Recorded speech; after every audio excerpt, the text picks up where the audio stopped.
Hello everyone and welcome to Collection Reflection. Today we will be reflecting on, from the Halo Spartan Collection, Spartan Belos Heran.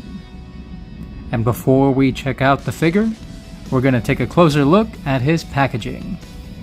The front of the box has a very nice big open window so that you can see the figure and all of his accessories. I know a lot of people hated the plastic-free packaging, but it was a lot easier to capture on camera without all this glare. The front of the box wraps around to the side. On the side of the box you can see that it's Series 8, and there's an awesome looking picture of the figure. The back of the box, however, has awesome artwork of all the figures in the line, plus the one that we'll be taking a look at here today, and it even comes with a little bit of a breakdown on what you receive in the packaging. The Spartan Belos Heran, which I'm pretty sure I'm mispronouncing, with his accessories, the Vexing Tomorrow Assault Rifle, the Tegetus Dory Heran Spear, and the Lionheart Heran Shield, with additional hands. Enough about the box, let's get to the figure. As we take a look at the head sculpt, I want to offer a quick disclaimer. I have no idea about anything that has to do with this line. I just saw this figure at GameStop and I knew I had to pick it up. All I know about Halo is that it takes place in space and they call themselves Spartans, so I thought it was a really cool idea that they actually had a Spartan-themed Spartan soldier. Looking at the head sculpt, you can see some of the awesome dry brushing that they added to give some wear and tear to his armor. Even his mohawk has that awesome metallic sheen, and his visor is a really cool reflective plastic. The mohawk is slightly rubbery, so this thing might warp from the packaging, but you can always just readjust it and it'll be a-okay. Moving down to the rest of the figure, you can see that every single part of this guy is detailed and painted. He's got an incredible lion chest piece right there, and they even painted the details inside of the mouth and the eyes. And as we look at the rest of the figure, you can see all that awesome silver dry brushing that they applied. From head to toe, he's just covered in detail and paint, and this is just one of the best figures I think I've reviewed this entire year. His wrist gauntlets also have a ton of detail in them, and each one of his hand accessories come with these lion claws on them. That is very, very cool. Unfortunately, this is all one solid piece and it's very hard plastic, but thankfully it does not really get in the way of the articulation. Even though this figure does still have pins, I still say he's one of the best looking figures I've seen this entire year.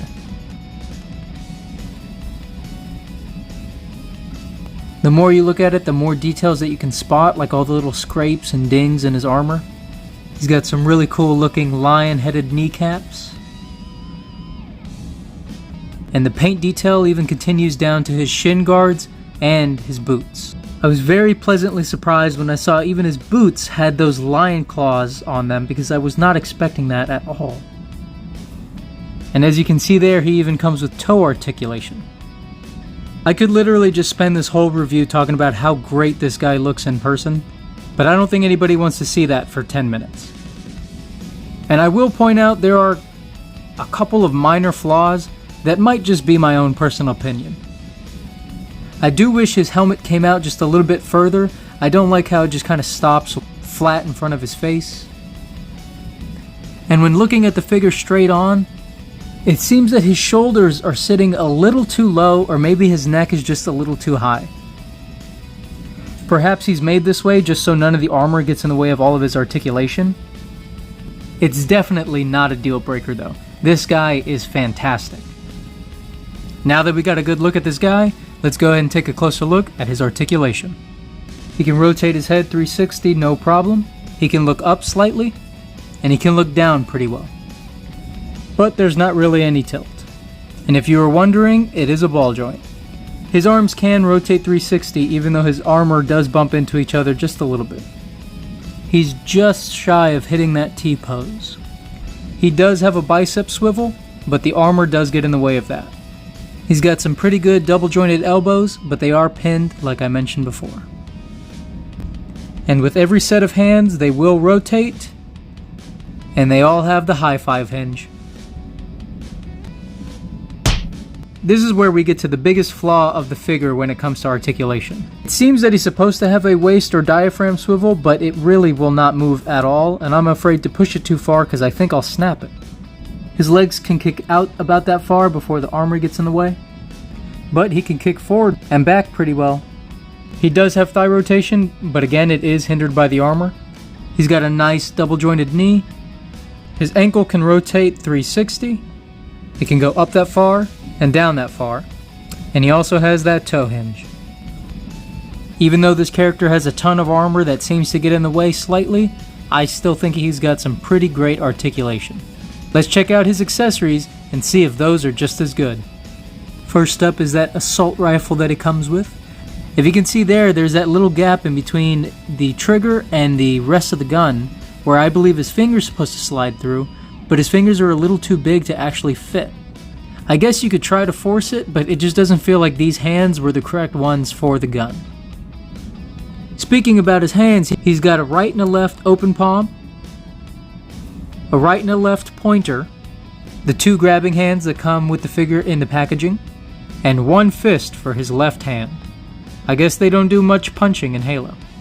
All of the claw details are flexible and movable, so they're not going to really break on you, which is great. And it actually seems that his pointer finger is able to hold his rifle a little bit better than the grabbing hand. Next up, he comes with this really awesome looking spear.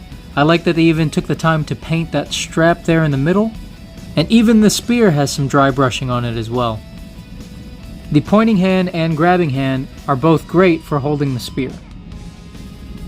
I just wish one set of those hands would have come with some vertical hinges. And the last of his accessories is this really awesome looking shield. Great print of a lion on there with the Spartan theme as well. And this shield has definitely been through some wars. You can see some blood splatter all over it, and some scratches, marks, and weathering. Even the inside of the shield has some detail, which was not even necessary for them to put, but I'm so happy that they did. And while reviewing this, I just realized that this popped off. I don't know if it's meant to, or if I just broke something, but it looks like it should be snapped on easily enough. I thought maybe his open hand was meant for the shield, but when you try to fit it in there, it is a little too loose. Surprisingly enough, his fist is actually the best for holding the shield. This guy really is fantastic. Let's go ahead and compare him to some other figures. For our first comparison, we have a couple of larger 6-inch scaled figures. We have the Power Rangers Morphed Shredder and Dragon Star's Perfect Cell. And our Spartan seems to be at the same level if you're going by the top of their head, but if you're going from the Mohawk, he's even taller than Cell. Next up for our 6-inch comparison, we have G.I. Joe Classified's Storm Shadow and Marvel Legends Iron Spider-Man. Spider-Man seems to be at the base of the Spartan's neck, and Storm Shadow is just a little bit taller than that, closer to eye level. For our 5-inch figures, we have Dragon Ball Evolve's Gogeta Blue, and another one of my favorite figures of this year. I just got him in the mail a couple of days ago, so maybe I'm still a little bit biased, but it's the SH Figuarts Kid Naruto.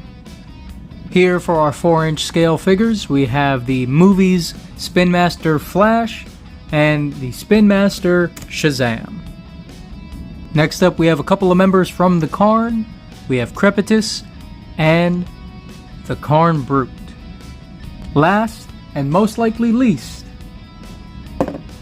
Pumpkin Rapper's head.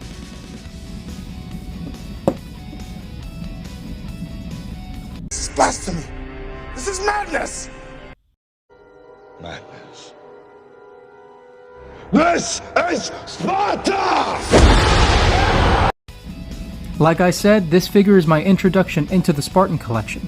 So thinking of ways to try and enhance this figure, I got my rubber bands ready so that I could somehow store all of these great accessories on the figure. But I kept noticing these little holes in the accessories, so I thought there must be a way that I realized he's got these little notches that can pop out and you can flip them around. And when you do that, it reveals a peg that you can place into the weapons. Unfortunately, the ones on his legs don't hold together too well. But he does have one on each thigh. I also noticed he has this one here on his back. And even reversed, it doesn't look that bad at all. You can then take his weapons and just place them into the peg. And now he can have his weapon on his back. And the shield can also be stored on his back as well, which I think is phenomenal. Even with my few minor complaints about his accessories, I don't think you could beat that for the price point. You get so many interchangeable hands, 2 weapons, and a shield. When looking for ways to enhance this figure, my best bet was really trying to find a way to get him to store all of his accessories on him at once, but they already beat me to it. They had those sneaky little tabs built into his armor. From head to toe, this guy is pretty fantastic.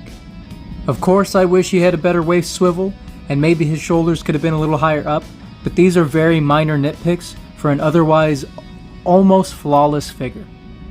So I'm going to pass the question on to you. If you own this figure, have you found a way to enhance it? If so, please let me know in the comments down below. Or send me some pictures over on my social media. And with that, that brings us to the question. Should you collect this figure or reflect it? I found this guy at GameStop for $22. You should immediately collect this figure. I want to thank you all so much for watching. I hope you had a small chuckle at some point in your day, and please try to be kind to somebody, because it could really change their life. I'll talk to you next time.